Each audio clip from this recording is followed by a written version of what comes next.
செலவு பண்ணி அடுத்தாப்புல ஒருவேளை எடப்பாடியை பின்னுக்கு தள்ளிட்டு தான் அதிமுகவினுடைய முக்கிய நபர்களாக மாறி அது மூலமா ஆட்சியை கைப்பற்றிடலாம் அப்படிங்கிற நிலைமை ஏதாவது இருக்குதா? ஏற்கனவே அதிமுக பிரிஞ்சுதான் கிடக்குது. அவர் முன்னாடி வர முடியாத நிலைமையில சிக்கல் எல்லாம் இருக்குது. இந்த நிலையில திமுக மேல அவ்வளவு ஒரு வெறுப்போ ஏதாவது ஆட்சி அதிகாரம் மாறுறதுக்கான சூழல் இருக்குதான்னு பார்த்தா இப்ப வரைக்கும் இல்ல. அப்ப இல்லாத இடத்துல என்ன எதிர்பார்த்து எந்த மூடம் பணத்தை செலவு பண்ணுவாப்ல?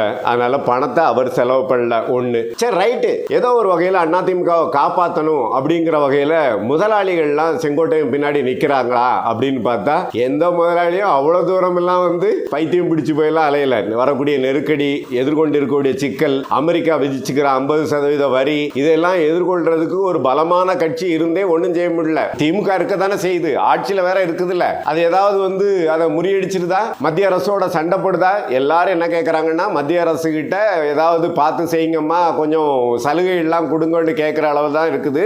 நேரா இவங்க என்ன பண்றாங்கன்னா அமெரிக்க அதிபர் டொனால்டு ட்ரம்புக்கு எதிராக தான் இங்க போராட்டம் எல்லாமே. ட்ரம்ப் இவங்க சொல்லி கேட்கறதுக்காக இருக்கிறாப்லையா?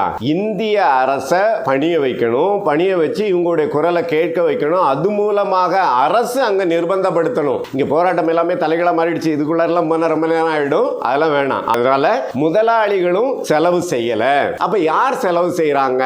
அதுதான் ரொம்ப முக்கியமானது.